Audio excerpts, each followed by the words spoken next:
Hello students, how are you? Hope you're very well at home. I know you must be studying very well and relax in your studies. Keep moving without any hesitation and always stay in connection or in a contact with your teachers, your elders for any doubt or query. Okay? अच्छा, अब हमने पिछली बार पढ़ लिया था about the flowchart diagram of the animal tissue. मैंने आपको last lecture में तो हालांकि मैंने आपको सेल के बारे में रिवीजन करवाया था, लेकिन before that I had asked you to make the flow chart of the animal tissue. Why did I make you do the flow chart? Because बहुत सारे जब बायो हम पढ़ते हैं ना तो बहुत सारे नाम ऐसे आ जाते हैं कि हमको कंफ्यूजन, जैसे हम एक टिश्यू के बारे में पढ़ रहे हैं. अब हमें पता है कि tissue is a group of cell. अब जब हम नाम पढ़ते हैं squamous, epithelial tissue, sometimes we say connective tissue, sometimes we say areolar tissue, कई नाम आते जाते हैं तो हमें बड़ा कंफ्यूजन लगता है कि है क्या. तो हमारे माइंड में पहले अगर एक पिक्चर सेट हो जाए कि हम किस चीज के बारे में पढ़ रहे हैं तो दैट वुड बी हेल्पफुल. तो मैंने फ्लो चार्ट आपको बनवाया था to make you acquainted with the fact कि एनिमल बॉडी में it has lot of organ systems. आप जानते हो, और ऑर्गन सिस्टम बनी हुई होती है ऑर्गन्स से, डिफरेंट ऑर्गन्स से, और उन्हीं डिफरेंट ऑर्गन्स में बहुत सारे टिश्यूज या बहुत सारे अलग अलग ग्रुप्स होते हैं सेल के जो अलग अलग वर्क करते हैं. तो अगर हम इन सारे टिश्यूज का नाम जान ले, पहले देख लें कि एनिमल्स में बेसिकली कितनी टाइप ऑफ टिश्यू होती है, चाहे वो कोई भी ऑर्गन हो, चाहे वो कोई भी ऑर्गन सिस्टम हो, किसी भी ऑर्गन में कौन कौन से टाइप ऑफ सेल्स होते हैं और उनका फंक्शन क्या होता है. तो हमारे माइंड में क्लियर व्यू बन जाएगा कि हाँ, ये तो सारे टाइप्स के टिश्यूज है. अब हमें पढ़ना है कि कहाँ कहाँ लोकेटेड है और इनका क्या फंक्शन है. So hope that is clear. You have made the flow chart. Many of you did not send it to me, but you should be. So hope you send it to me fast. Anyway, थोड़ा सा आपको मैं बताऊं कि हमने पढ़ा था about 4 type of tissue. First was epithelial. 4 group बनाए थे कि एनिमल बॉडी में अगर मान लो, जैसे देखो ऑर्गन सिस्टम की बात कहूं तो दिस इज द ईसोफेगस, ये है स्टमक. स्टमक के बाद आ जाता है इंटेस्टाइन, स्मॉल इंटेस्टाइन. अब ये तीनों and then large intestine and this. I am just giving you an example.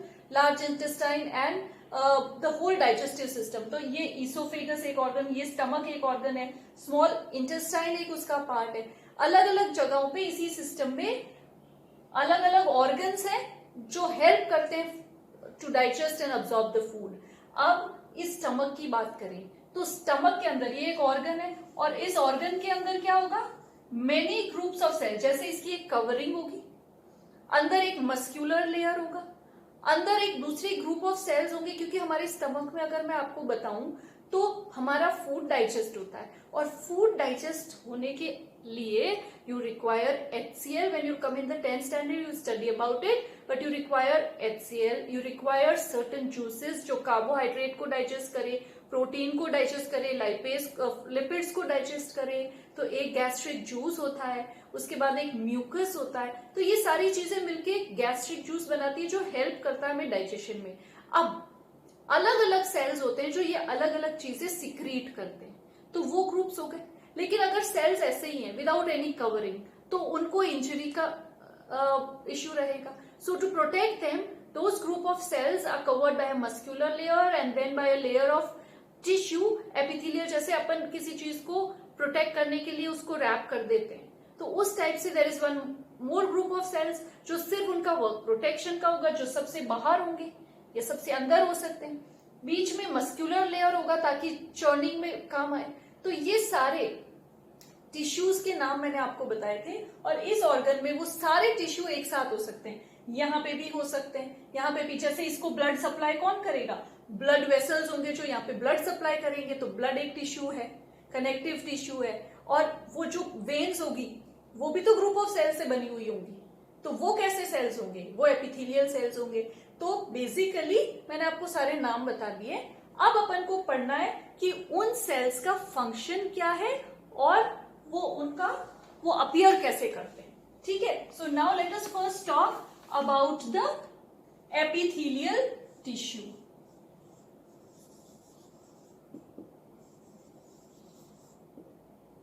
Now if we talk about epithelial tissue, epithelial tissue, epi means above, हमेशा epi word का meaning होता है above, है ना। तो ये ज्यादातर above some organ होते हैं। अगर कई बार इनका लेयर अंदर भी होता है, जैसे स्टमक का ये बाहर का लेयर है, अंदर का है made up of the same kind of cells, तो उसको एंडोथीलियल बोल देते हैं।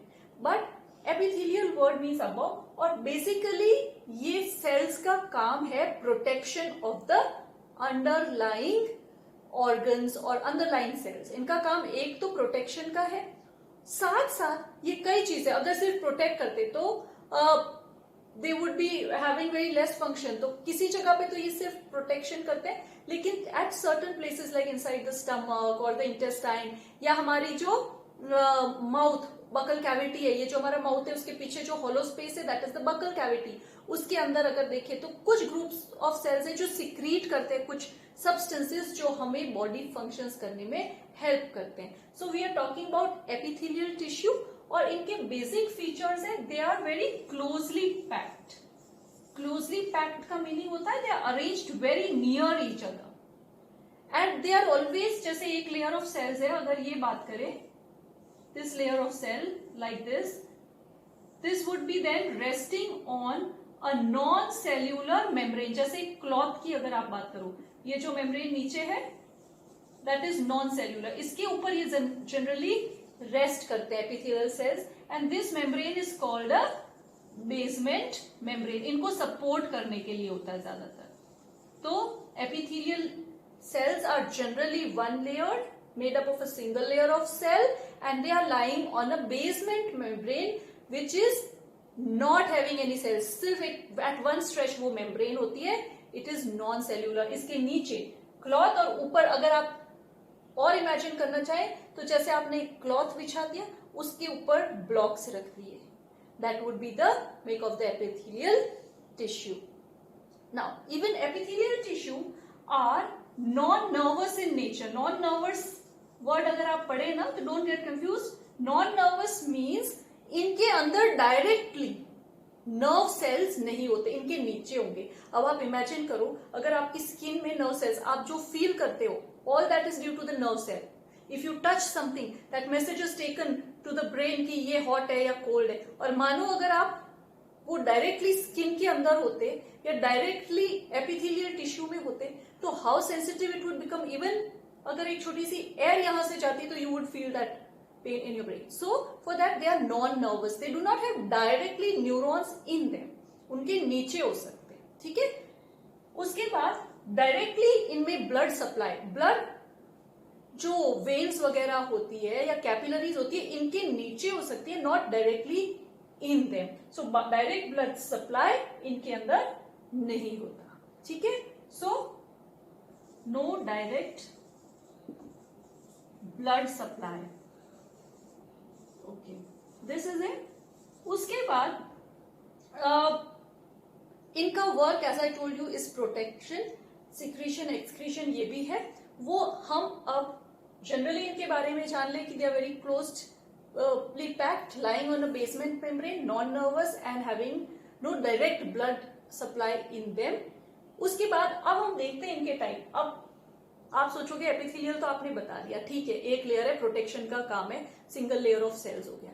लेकिन हम तो एक कॉम्प्लेक्स बॉडी सिस्टम की बात कर रहे हैं, तो क्या आप इमेजिन कर सकते हैं कि सभी जगह ऐसे ही सेल्स हो। हमारी स्किन पे तो ठीक है, फ्लैट ऐसे सेल्स होंगे तो ठीक, लेकिन हमारे स्टमक के अंदर फ्लैट सेल्स होंगे तो सिक्रीशन कैसे होगा, वो जूसेस कैसे बनेंगे, तो वहां पे अलग शेप के सेल्स होने चाहिए, राइट। हमारी इंटेस्टाइन में तो न्यूट्रिएंट अब्सॉर्ब होते हैं, तो अब अब्सॉर्ब होने के लिए भी तो डिफरेंट शेप ऑफ सेल्स होंगे, ठीक है।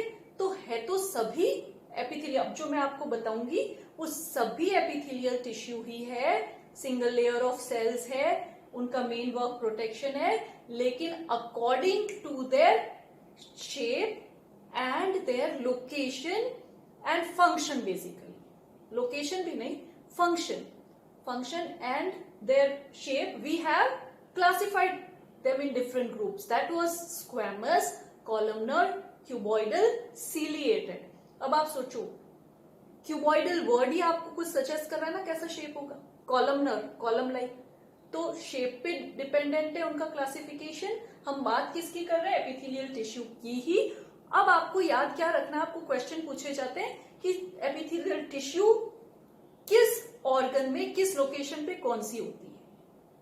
ठीक है, कौन सी है ये हमें देखना है. नॉट हमें जैसे क्वेश्चन पूछेंगे in the skin which is there और in the stomach which is there and what is its function. तो अब हम देखते हैं कि different types of epithelial tissue कौन सा है. तो पहला है उसका squamous epithelial tissue. Can I write E and T? What is this ET for? Squamous epithelial tissue. और इसके लिए एक और नाम दिया जाता है पेवमेंट टिश्यू और pavement membrane. It is also called pavement epithelium. Why is it called? Pavement आप जानते हो क्या होता है? Pavement होता है ब्लॉक ऑफ सेल्स, जो block of I should say bricks जो फुटपाथ के आसपास बना होता है. आपने कई जगह पे देखा होगा वो पेवमेंट जहाँ पे अपन चलते हैं. रोड के आसपास जो होता है ना, दैट इज पेवमेंट. और उसमें कैसे अरेंज होती है? ब्रिक्स पास पास. तो इसका अरेंजमेंट भी वैसे ही होता है. दिस इज अ मिसनॉमर, आप ये नहीं लिख सकते, लेकिन to understand it becomes very helpful. तो पेवमेंट एपिथेलियम भी कहते हैं. और it is made up of single, और इसका मेन काम है protection of the underlying organs और टिश्यूज. और ये कहां पे प्रेजेंट होता है? अब आप देखो, इट इज प्रेजेंट हमारे जो वो थे ब्लड वेसल्स. इमेजिन करो द वेन्स एंड आर्टरीज, उनका जो बाहरी लेयर होता है वो इससे होता है. हॉलो ऑर्गन्स जो भी हैं, उनका जो आउटर मोस्ट लेयर होता है वो स्क्वैमस से बना होता है. आपका बकल कैविटी, माउथ के अंदर का जो स्पेस है, उसमें जो कवरिंग है that is made up of squamous epithelial tissue. Lining of the mouth, lining of the oesophagus, blood vessels, even your alveoli. Alveoli कहाँ होता है? लंग्स में होता है फॉर एक्सचेंज. डिफ्यूजन आपने पढ़ा था ना. डिफ्यूजन इज अ प्रोसेस जिसमें एयर इजीली पास होती है फ्रॉम द एटमोस्फियर, वो अंदर जाती है, लंग्स में से वो सेल्स तक जाती है ना. तो कहां से जाती है? लंग्स में सिंगल लेयर ऑफ सेल्स से बनी हुई ball like structures, balloon like structures है जो एल्वियोलाई है, उसमें एयर भरती है. और वो किससे बनी हुई है? Squamous epithelial tissue. उससे आराम से कैपिलरी में चली जाती है. कैपिलरी भी थिन ब्लड वेसल्स है जो इसी से बनी हुई है, स्क्वैमस एपिथेलियल टिश्यू. ठीक है, so it is present in the lining of the mouth. It lines the hollow organs. Lines मतलब कवर्स कह सकते हैं, या उसके आसपास चल रहा है. Hollow organs of the body. अब एक चीज आपको ध्यान रखनी है, स्किन में yes there is squamous epithelial tissue but there is stratified. ये आपको आप लिख सकते हैं location, lining of mouth, buccal cavity you should say, alveoli, ये लोकेशन है. ठीक है, alveoli etcetera have this in the skin. ये बहुत ध्यान रखना है. इन skin yes there is this but it is called stratified squamous epithelial tissue. squamous epithelial tissue. अब ये वर्ड नया आ गया stratified. अब आप सोचो हमारी स्किन है, उसपे सिंगल लेयर ऑफ सेल होता और नीचे डायरेक्टली ऑर्गन्स होते. Imagine they would be so unprotected. How they would be at risk of injury, mechanical injury, physical injury or any kind of injury. ठीक है, तो इनको प्रोटेक्ट करना. अब एक लेयर तो हो नहीं सकता, तो क्या होगा? Layers, lot of. हमारी स्किन में अगर आप ऐसे करो थोड़ी छिल जाती है, तो ऐसा थोड़ी डायरेक्टली मसल निकल आते हैं. No, there is yet another layer. तो बहुत सारे layer of squamous epithelial tissue होते हैं, one about the other. When there are many layers, stratified, many layers of epithelial tissue one above the other, then it is called stratified epithelial tissue. तो skin में stratified होती है because there are many layers of the tissue. ठीक है, इतना समझ में आ रहा है? अब इसके अलावा एक और वर्ड के you come across this word also. It is pseudo-stratified. What do we mean by pseudo-stratified? Pseudo, ये वर्ड आपने पढ़ा होगा, pseudopodia. अगर नहीं सुना है तो pseudo is always for false. तो pseudo-stratified, इससे क्या आपको समझ में आ रहा है? False stratified. इसका मतलब ये नहीं है कि वो falsely stratified अलग वर्ड है. इसका मतलब ये है कि वो जिस जगह पे pseudo-stratified epithelial tissue होता है वहां पे देखने में ऐसा नजर आता है कि yes there are many layers, but actually there are not. There is a single layer of cells और उनका न्यूक्लियस थोड़ा ऊपर नीचे अरेंज्ड होता है, तो they appear that there are many layers of cell. तो इसीलिए हम क्या बोलते हैं? Pseudo stratified columnar epithelial tissue. और ये कहाँ पे प्रेजेंट होते हैं? I talk about it when we are talking about columnar tissue. ठीक है, हमारी रेस्पिरेटरी ट्रैक्ट में होता है. तो डोंट गेट कंफ्यूज. स्किन में तो स्ट्रेटिफाइड एक्चुअल लेयर्स होते हैं. In the respiratory tract it appears की बहुत लेयर्स है, लेकिन बहुत सारे लेयर्स नहीं होते. So it is called pseudo stratified epithelial tissue. ठीक है. अब you'll come across one more name, that is glandular tissue. That is also one type of epithelial tissue. Whenever these cells जो मैं बात कर रही हूँ, they are part of a gland. Gland वो जगह होती है बॉडी में जो कुछ secrete करता है. Then we can call it glandular epithelium. ठीक है. So is this much clear? Okay. So now let us move to the second cell, that is cuboidal epithelial tissue. Cuboidal, cuboidal ये word ही क्या बता रहा है आपको? क्यूब लाइक स्ट्रक्चर्स है. So you can imagine they are like cube, cubes like this.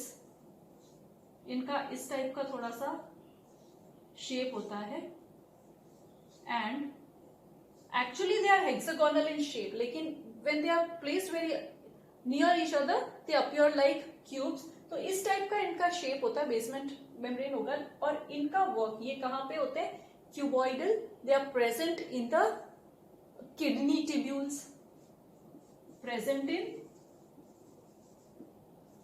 Kidney. Kidney आप जानते हैं, kidney tubules, tubules small tubes, tubules. They are present in thyroid. Thyroid हमारा एक एंडोक्राइन ग्लैंड होता है जो नेक में सिचुएटेड है. Will talk about endocrine later. It secrete some hormones जो हमारी बॉडी की मेटाबॉलिज्म कंट्रोल करता है. तो थायराइड में जो वेसाइकल्स होते हैं उसमें प्रेजेंट होता है. It is also present in the salivary glands. हमारे माउथ में जो सलाइवा सिक्रीट करते हैं उन ग्लैंड्स में भी क्यूबॉइडल एपिथेलियल टिश्यू होता है. ठीक है. So and it is also present in gonads. Gonads आप जानते हैं, actually gonads are the reproductive part. जैसे टेस्टिस एंड ओवरीज होते हैं ना, उनमें भी क्यूबॉइडल प्रेजेंट होता है. सो और इसका वर्क क्या होगा? सिक्रीशन. सलाइवा सिक्रीट करते हैं. सो फंक्शन क्या होगा? सिक्रीशन. प्रोटेक्शन तो है ही. एक्सक्रीशन, किडनी में है तो एक्सक्रीशन में भी काम आते हैं.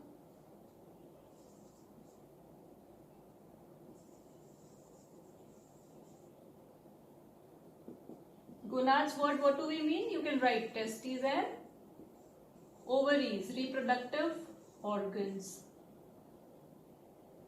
And it is also involved in sometimes absorption of things.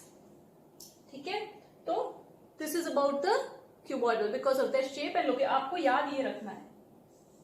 What is the function? Main secretion, excretion, absorption. ये absorption है ना, don't get confused. It is main function of columnar. Columnar का major function ही absorption होता है. इसमें कई बार absorb भी करते हैं, but ज्यादातर इसका work क्या है?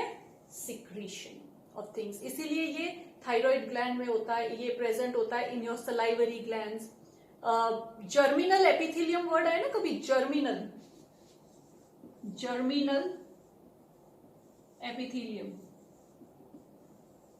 Germinal epithelium, germinate.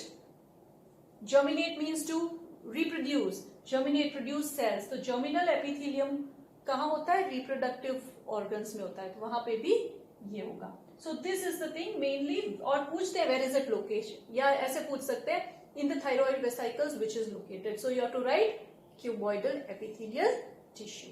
ठीक है, उसके बाद third is about the same thing, let us talk about it, that is columnar epithelial tissue. Columnar epithelial tissue, column like, so it is pillar like, obviously columns like this.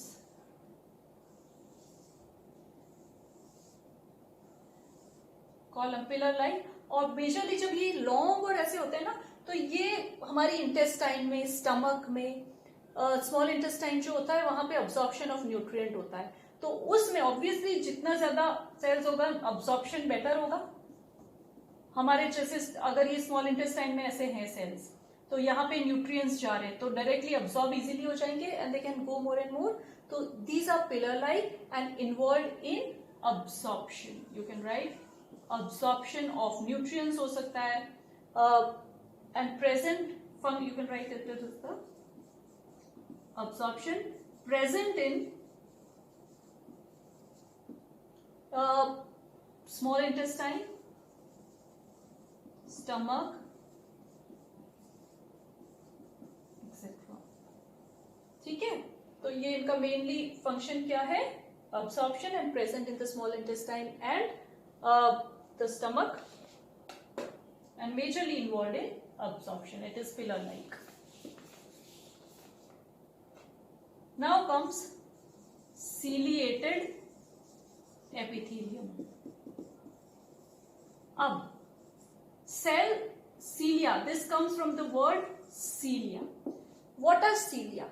हमारी body में कई जगह ऐसा होता है जहां पे things need to be pushed or moved. When they need to be pushed or moved, हमारे सेल्स अगर यूं हैं तो ऑब्वियसली यहाँ पे अगर कोई भी चीज आया तो it would be very difficult to move anything, right.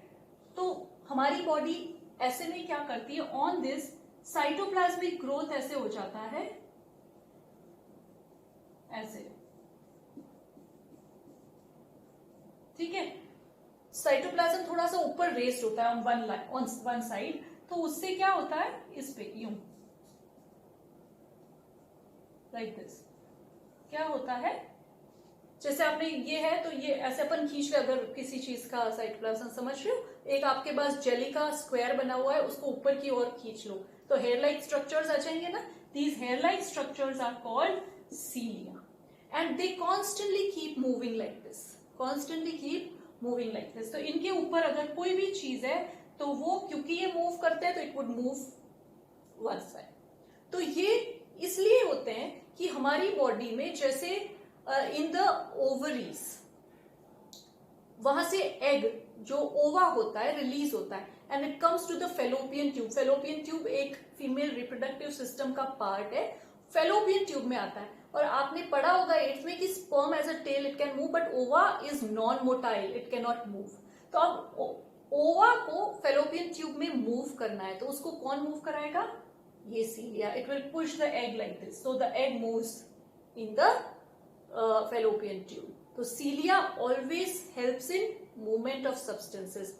जैसे हमारा नोज है, कई बार उसमें डस्ट, हमारे रेस्पिरेटरी ट्रैक्ट में भी सीलिएटेड होते हैं, सीलिएटेड कॉलमनर एपिथेलियम सेल्स, और वो सूटोस्ट्रेटिफाइड होते हैं। फॉल्स वन लेयर होता है जिसके ऊपर सीलिया होता है। Why, what would they do, अगर हमारे कोई डस्ट पार्टिकल या कोई जर्म चला गया तो they would constantly keep moving और मूव करके उसको एक्सपेल करेंगे। So it helps in movement of substances inside the body.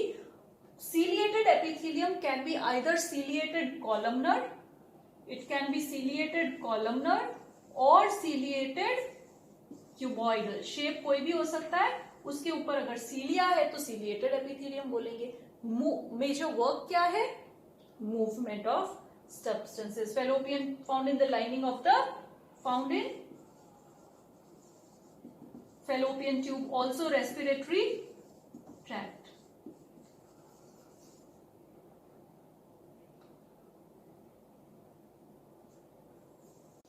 Okay, so sorry my camera stop. तो मैं क्या कह रही थी आपको कि हमने पढ़ लिया है about the epithelial tissue, 4 types of their. Glandular भी एपिथेलियम ही होता है, कुछ सिक्रीट करता है, तो ग्लैंड्यूलर कह सकते हैं। जर्मिनल, अगर कुछ जर्मिनेट कर रहा है या कुछ प्रोड्यूस कर रहा है, इन जर्मिनल एपिथेलियम रिप्रोडक्टिव ऑर्गन्स में होता है। जर्म सेल्स हम रिप्रोडक्टिव सेल्स को बोलते हैं। तो बेसिकली 4 टाइप का है, सीलिएटेड, क्यूबॉइडल भी हो सकता है, कॉलमनर भी हो सकता है, ठीक है। तो this was about the epithelial tissue जो प्रोटेक्शन का वर्क करते हैं। They are saving internal organs from mechanical injury, from any kind of wear and tear, वो इन्वॉल्व है। बेसिकली 4 टाइप्स के होते हैं जो मैंने आपको बताए। तो प्लीज नाउ हमारे लोकेशन याद कर लीजिए, शेप याद कर लीजिए। In the next lecture will move further and it's very easy, don't worry.